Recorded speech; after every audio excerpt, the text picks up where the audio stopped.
Hey, it's Mike, your host of Crushing Your Fear, your podcast about fear. There's a lot of everybody, experiences fear at one time or another in their lives. And how do you address it? How do you crush it and get it out of your life and look at it and observe it for what it is? And I met Suzanne Buchanan, and she publishes the Thrive and Overcome newsletter. She's done a lot of good work around the world as well. She's been to Asia and Pakistan helping people. And she has a rare blood disease, which she's managing, imagine being told you have a rare blood disease. But great woman, and we had a great conversation, so here we go. And we have Suzanne Buchanan. She publishes the Thrive and Overcome newsletter. How are you doing, Suzanne? I'm fine, thank you. How are you? I'm great. Yeah, I met you through. We're members of Arate Accelerator. It's a membership created by Andy Frisella and Ed Milet, just to strive for excellence, and people help each other out. And I talked to you about it, and I heard your story, and the things that you had to overcome, and you're overcoming right now. And I said you'd be a great guest on our fear podcast, Crushing Your Fear. Because a lot of people have fear about certain things in life, and you've learned how to handle it. So I'm glad to have you on. Thank you. I'm really honored to be here, and I don't know if I'm an expert, but let's see what we got. Hey, I think you're on the right track. So what was your first reaction when I offered you to be a guest on this podcast? My very first thought was, I don't know, do you believe in the law of attraction? I do. Okay, so my first reaction was, I wonder what the law of attraction is going to do to this, because when we focus on fear, we attract fear. And so, of course, when I listen to your episodes, it's really about the solution. So then I felt much better. Maybe you can give people a quick overview of the law of attraction. Sure. It's a principle that suggests that whatever we focus on, whatever our energy is directed towards, we attract in our life, that like attracts like. And in that principle, the universe doesn't understand the difference between not wanting something and wanting something. If you're thinking about that thing, it still draws a point of attraction. Mm-hmm. So if you're constantly focused on fear, then you are attracting more fear. If you're constantly focused on the fact that you don't want to be afraid, you're still focusing on fear. So the point of transition under the law of attraction would be to focus on the solution or what you do want, the affirmative, which would be the opposite, to focus on courage or strength, resilience, whatever those principles are. Yeah, and I've gotten into a lot of energy work this year, and that stuff exists, man. I'm like, I didn't really address it before or think about it, but the law of attraction is absolutely, it's there. And if you're worried about something happening bad to you, it's probably going to happen. But if you're like, I am going to be prosperous, and I am strong, and everything will be great, and you know what? Everything turns out great. So the law of attraction does exist, and you just got to frame it that way. Yeah. You had a potentially fatal blood disease, which is very interesting. And man, I mean, when you got that news, like you had a fatal blood disease, I mean, what were you thinking? I mean, and how does it affect your health now? Yeah, so I was really sick as a child, and it was kind of a matter then of like symptom control, damage control, because nobody knew what the cause of it was. And finally, I was probably maybe 9 years old, 10 years old, when an immunologist said that my group of symptoms appeared like something he had read about once, and I took a test and it came back positive. And I'll never forget the look on the doctor's face and the tone of voice. I was only 9 or 10 years old, and he looked at me and he said, "Don't give up. You can still have a good life." Wow. And his voice almost communicated resignation to me. He was sad for me. Wow. And at that young age, I just remember thinking, geez, like, what the heck? And I also thought, you don't know me. You don't know what I can do. Mm-hmm. So, as far as how my health is now, thankfully, I've been able to explore a lot of alternative therapies. With my blood disease, there is no cure. It's extremely rare. There are maybe only 5 specialists in the entire planet on my blood disease. And thankfully, I am under the care of 1 or 2. But it's so rare that I've had to learn to really manage it myself and become an expert. Thankfully, due to my exploration in natural health and nutrition and also mindset, I've been able to live a pretty healthy life. Not perfect, but pretty healthy. What is it? Do they have a name for it, the fatal blood disease? Or it's called hyperimmunoglobulin E, hyper IgE. Wow. So it's super rare. It affects your immune system among other systems in your body. So immunity is an issue.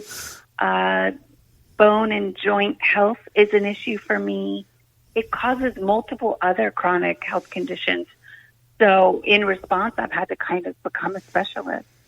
Anything from like being osteopenic, which is a stage before osteoporosis, to having glaucoma, having joint issues, having scoliosis, and multiple lung infections, so many things that it involves. I have been through several near-death experiences. I've been in a coma. I had a 3% chance of living once upon a time. So it's super, super humbling. Wow. Yeah. And obviously the fear of it arose, and it, I mean, is it still there with you? Have you've been dealing with it and learning how to cope with it, with this disease? I hear from what you're doing, you have a positive outlook. Yeah, definitely. I mean, early on, I was faced with a choice. You can either live with the few solutions that were presented to me, which included lifelong, daily use of very strong prescription antibiotics. Wow. To the detriment of my body, and living a very safe life, or explore the world and see what's out there. Mm-hmm.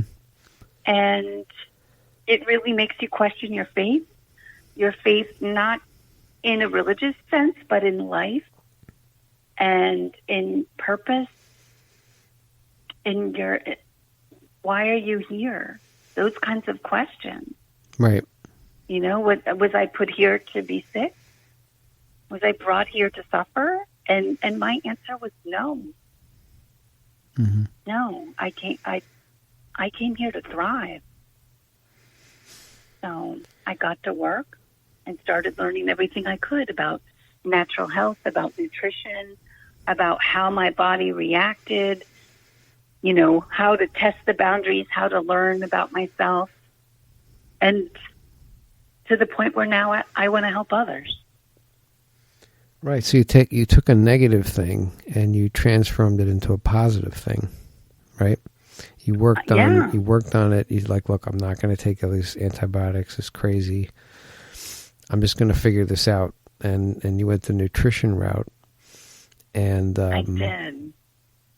It seems based on talking to you. I mean, I haven't met you yet, but you have a positive attitude towards the whole thing, and you kind of managed it. Yeah, well, I mean, there's nothing like several near-death incidences to make you realize how lucky you are to be here. How precious life is, right? It's really fragile, and mine is super fragile, so I'm not wasting time. Yeah. That's really, what I think Gary V says that I think it's like 1 in 400 trillion is the odds of you being like a human being and alive. I love that video. It's like ridiculous, right? I listen to that one daily. Yes. Yes, but I it's love true. that one. It is totally true. And, you know, the truth is none of us are getting out of this alive. We're all going to go. We're all going to go sooner or later. Depends. Yeah. Yeah. And they say on the tombstones, you know, like you have the date you were born and the date that you died, and then they have a dash in between. Uh-huh. And the whole thing is like, what does that dash mean? What did you do in that dash? Exactly. You know? Fill it And you up. think about it like that, you're just like, wow. You know? Exactly. So, and then you've been like you said, you traveled around the world. You went to South Asia and you went to like Pakistan, and they had like poor healthcare sanitation issues, and you were like a mediator for the Justice Department. You know, doing a lot of things in those areas, and you know, what drove you to do that? So my background is in communication, and it always involved connecting people with messages that matter. So right out of college, I started off as a copywriter. Then I went to doing national communications for the nonprofit world and realizing I could do multicultural communications. But I wanted always to impact. You know, our time here is so short. So what are you doing? What are you doing with your time? Yeah. So really, I just wanted to impact as many lives as I could. So I went from doing national communications for nonprofits to working overseas in the international development field where, you know, our government aid and multiple governments give aid to do sanitation programs, to build schools, to help, you know, with healthcare and things like that in developing countries. And for me, it was really thinking about my health was actually, maybe I should have thought about it a little bit more, but I didn't. I just thought about, why am I here and what do I want to do? And how can we go big and impact as many people as possible? And so I did language studies. I also have a background in languages and speak several languages and learned the language there. And there I was, you know, in villages in Pakistan, working with community leaders there and connecting them to projects funded by government. And like I said, maybe I should have thought about my health a little bit more, but I didn't. I focused on what impact I want to make. And was I perfect? No. Did I get sick? I did. I've been in hospitals in Pakistan. I've been in hospitals in India. I've been sick Wow. in Dubai. I've been, you know, I'm not perfect and my immune system is not perfect, but I figured it out. It's really That's about amazing. it's not about being perfect. It's about figuring it out along the way and having faith that you're here for a reason. Everybody's put here for a purpose, you know, and you have lived that. You know, you went to these other countries and tried to help people, and which is very honorable, and you know, that's fantastic. And you're not in, like you said, no one's perfect, right? We all have issues. There's all kinds of, you know, no one's perfect, but you just got to go out and do it, you know, and just give. And about obstacles, you were talking about obstacles. I don't like obstacles either.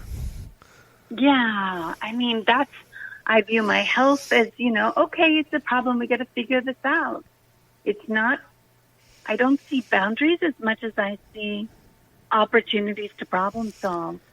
And that's also, that kind of perspective is what followed me into the world of communications, because it was really about overcoming communication obstacles and eventually to become a conflict resolution specialist and mediator. My work for the Department of Justice also was mediating discrimination, conflict, and just helping communities overcome obstacles that tear them apart, the emotional ones, the historic ones. And really, that's all I do for natural health as well. Now I help others, figure out what those obstacles are and how we can overcome them. Yeah, I don't like obstacles either. I have a business. I have the brewery, as you know, and there's a lot of obstacles, and there's still many obstacles that I'm trying to overcome. At this point, we have the location. I'm trying to sell it, and I've had a lot of setbacks, and a lot of people are the vice is squeezing in, but we're figuring it out. And it's kind of like a wall. That has to be a scary situation, I'm sure. Oh yeah, my I've had this. I have this condition. It happened earlier this year. This stress-induced eczema, right? Yes. It's real, man. I didn't know what was happening, and absolutely. And it was happening to me, and I went to the dermatologist like 3 times. I'm like, what is happening? And she's like, let me take a biopsy. And she did, and it's like stress-induced eczema. I'm like, my God. And now it's happening again in a slow, it's not full-blown, but it is creeping back. So I'm trying to manage it. Like I do a lot of meditation and trying to just calm myself down.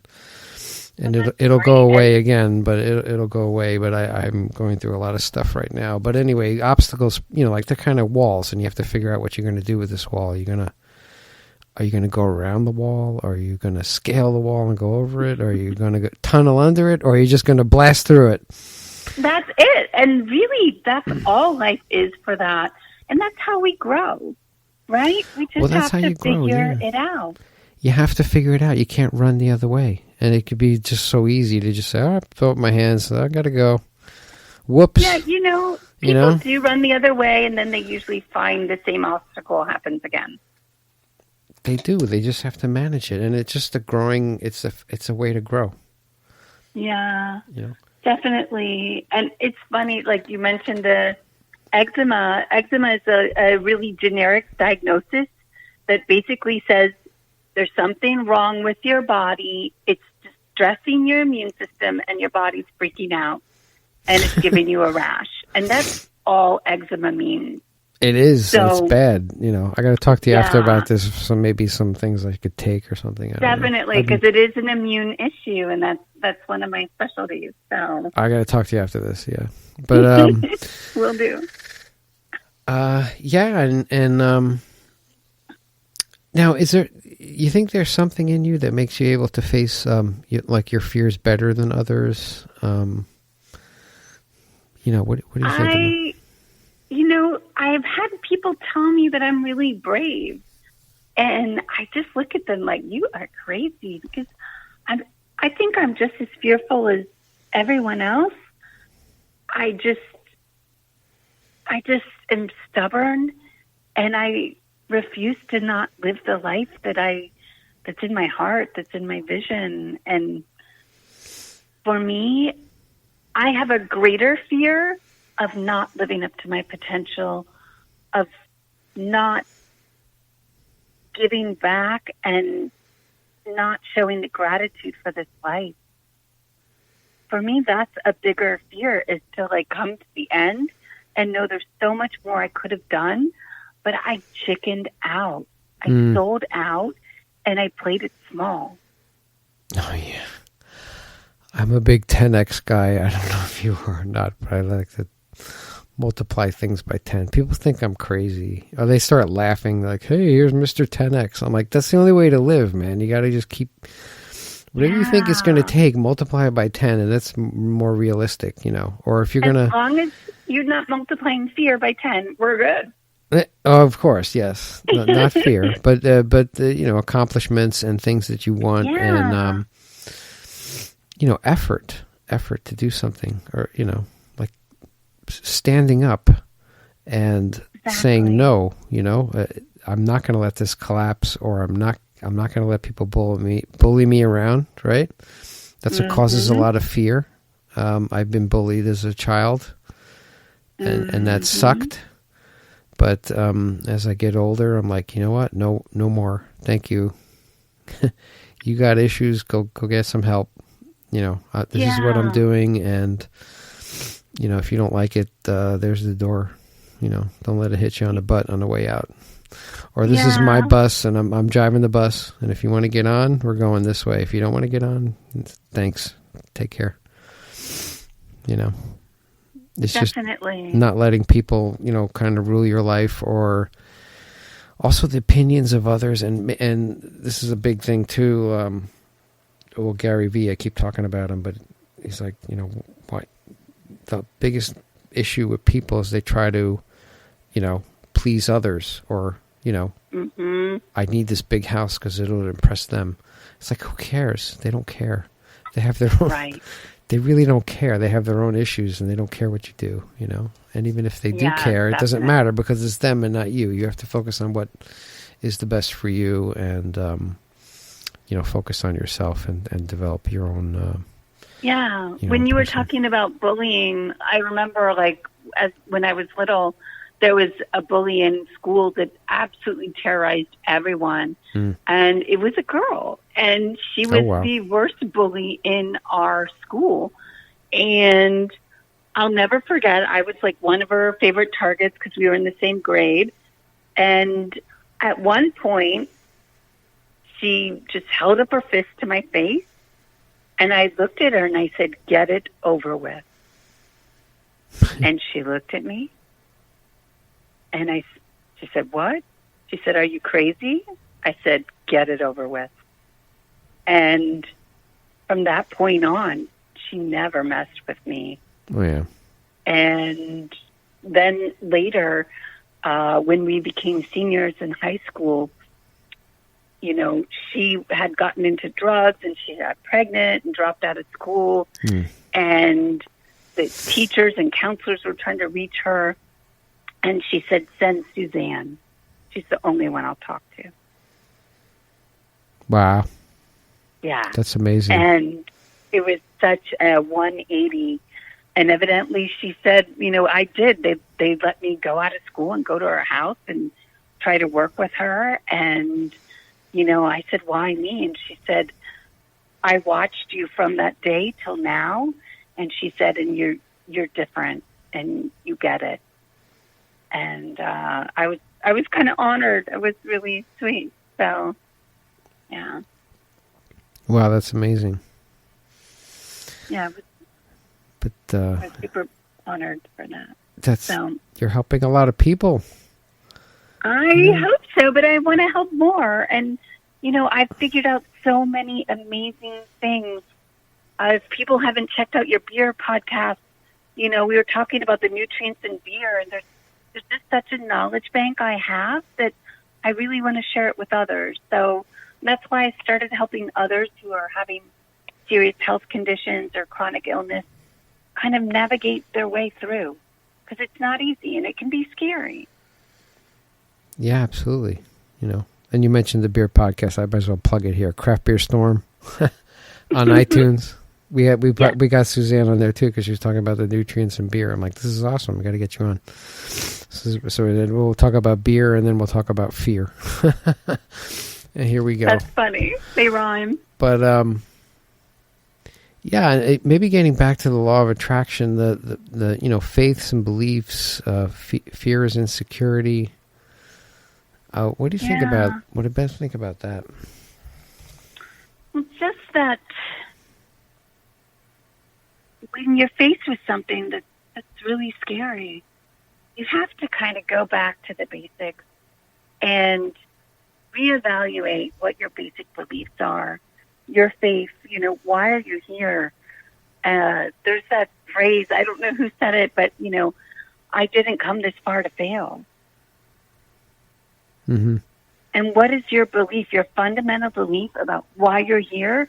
or in that situation, what are your beliefs about that? I think that's a tool that you can use to draw upon to get you through those moments. I'm afraid, what does this say about what I'm going through and what my beliefs are? And so I feel like that's part of a kind of structural foundation that I developed when you're facing something. I first think about what my fear and beliefs are about this. When I'm having fear, then I know I'm insecure about something. And what is that? And just knowing that the more that I think about that fear and insecurity, the more I'm attracting it through the law of attraction, immediately you develop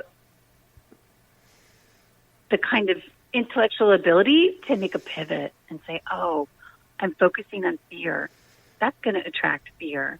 So now I need to focus on what the solution is and what would be the opposite of that. Right. So that kind of is my process. And then really when you logically think it out, like what's the worst that can happen? And if you make a decision and then what's the opportunity cost? What is the price of not moving forward? What is the price of making a bad decision? What do you stand to lose? Right. Fear paralyzes people. It does. It's a horrible thing. What's the price of living small? Regret? Lack of growth? Lack of impact? Lack of finances? I really don't see. It's, and then you go back to the, like Grant Cardone is another one, like his motto is success is your duty. I mean, you got to be the best you can be because God didn't tell people to be poor. He wants people to be wealthy because if they have money, they can help others, which is usually what happens. A lot of wealthy individuals give huge amounts of money away to these organizations and just the philanthropy is fantastic, but they have the resources to do that, and it's, you have the power to give back to others then. And, again, that goes back to the belief systems that we have. Like, you really think that you are put on this earth to struggle? No. It's not. It's not why you're here. You were born to thrive. You were born to live in abundance. You were born to grow and expand. Mm-hmm. And really, that abundance mentality is so important. So many people live in scarcity and fear. Scarcity and lack, yeah. Yeah. It's so detrimental to our growth. It is. Absolutely. Definitely. Wow. So this has been fantastic. Wow, what a great conversation we had. And, people want to get a hold of you. How do they do that? I can be found on Instagram at Red Carrot. That's R-E-D, and carrot is spelled with a K, K-A-R-A-T. I can also be found at carrotcommunications.com. Mm-hmm. And that's the same, K-A-R-A-T, communications.com. And you have the Thrive and Overcome newsletter. How do they get that? Oh, yeah. That is available at Suzanne, S-U-Z-A-N-N-E, at thriveandovercome.com. Oh, they just send you an email, and then you can kind of shoot them a newsletter, get on the list. Yes. That's great. But, hey, I appreciate you being on. You're an amazing woman. You've overcome so much, and you have such a positive attitude, and you're an inspiration to everybody who listens to this. And I'm glad to have I want to meet you. We'll meet someday. I got to give you a hug. Thank you. I'd love that. That'd be fantastic. But we'll meet one day. We'll do the Arate. We'll do one of those meetups. Definitely. But thank you so much for being on. I appreciate it. And everybody does. It's an honor. Yes, thank you. Okay. Hey, that was Suzanne Buchanan. She publishes the Thrive and Overcome newsletter. She's done so much, and she's taught me a lot, man, just talking to her. and just verifying a lot of stuff that, I'm observing, and she's helping a lot of people. So check her out. If you want the newsletter, she's at Suzanne@thriveandovercome.com. She'll send you the newsletter, which is all great stuff. That's our podcast for today. If you like what we're doing, go on iTunes, give us a rating and review, or subscribe, or both. And that's the only way we get it out there. We get up in the rankings, and we promote what we're doing. We're trying to help people with their fear. I mean, we can have anybody on this podcast pretty much, right? Everybody's experienced this. And it depends what you do with it. You can run away from it. It can paralyze you, or you can face it and overcome it. And that's what we're trying to do here, getting people who have been through it, what they've done to overcome it, and give you some ideas, and let you know that it's most of it's manufactured fear, right? So just we need to overcome it, and that's what we're all about. So if you have anybody you'd like to have on our podcast, say Michael at crushingyourfear.com. You got any comments? Please send them my way. I'd love to hear them. And that's what we have for you today. So I wish you a great rest of the day, and we will talk to you next time. Take care.